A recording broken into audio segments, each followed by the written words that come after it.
ሰላም ሰላም ለእናንተ ይሁን። በድጋሚ መተናል። ሁለተኛ ቀን ከትላንትናው ከሰራሁት በኋላ በጣም ነው ደከመኝ። በጣም አልዋሻችሁም።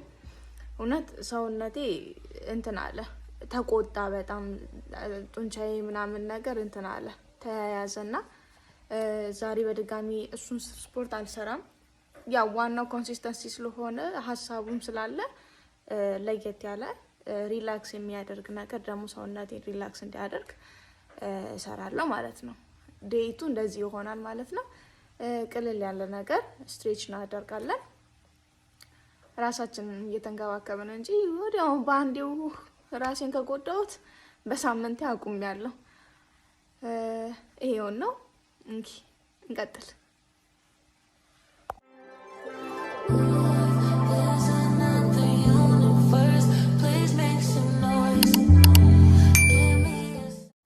እንደተለመደው ዛሬም በሞሪንጋችን ነው የምንጀምረው። እዚህ ጋር ሞሪንጋ ሁለት የምሰራው ለምንድን ነው ብላችሁ ታስቡ ከሆነ ያው ባለቤቴም ላግዝሽ ስፖርት ላርግሽ በሞሪንጋ እንኳን ብሎ ለሱም እየሰራውለት ነው። እና ሞሪንጋውን በነገራችን ላይ በሁለተኛ ቀን አትሊስት እየለመድኩት ነገር እንደመጀመሪያው እየቀፈፈኝ አይደለም የጠጣሁት። እውነት ከትላንቱ በጣም ዛሬ ስንት ይሻላል። ለየት እንትንስ ቀጠን ማድረግ ካለብኝ ነው ፈርቅ ማድረግ ካለብኝ አላቅም። ለውጥ ለማየት ግን ሳቀጥነው አትሊስት ይጠጣል ከወፍራሙ ይልቅ። እናንተ እንዴት እንደምትጠጡት አላቅም። እስቲ የምታውቁ ካላችሁ ምናምን ነገር አሳውቁኝ። እና ሌላ ደግሞ እንደዚህ ጥቅም ያለው ነገር ያለ የምታውቁ ካላችሁ ለጤና ጥሩ የሆነ እንደ ሞሪንጋ አይነት ኮሜንት ላይ አስቀምጡልኝ እንድጠቀሙ። የዛሬው ስትሬች በጣም ቅልል ያለ ነበር ለስሙ፣ ግን በጣም አድካሚ ነበር። እንደዚህ አይነት ቅልል ያሉ ስትሬቾች ነበር እያየው ከዩቲዩብ ላይ ስሰራ የነበርኩት።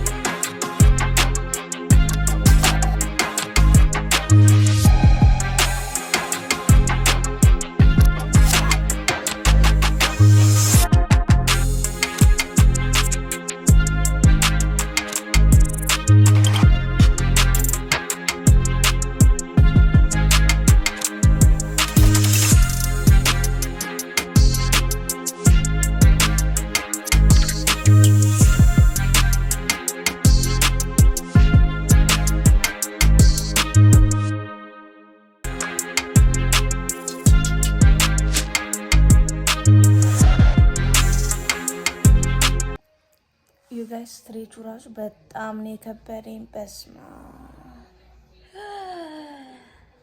ጂሰስ ይሁን we can do this። ከዚህም በላይ እናደርጋለን። እንዲህ ለፍተን ካልሆነ ውጤቱን የምናየው አይመስለኝም። ከባድ ነው ብቻ እውነት። ስማ ሰውነቴ የራሴ እየመሰለኝ አይደለም። ይህን ስትሬች እንኳን ይከብዳል እንዴ! ይገርም ነው። ኤኒዌይ በቀጣይ ቪዲዮ እስክንገናኝ ደህና ቆዩልኝ።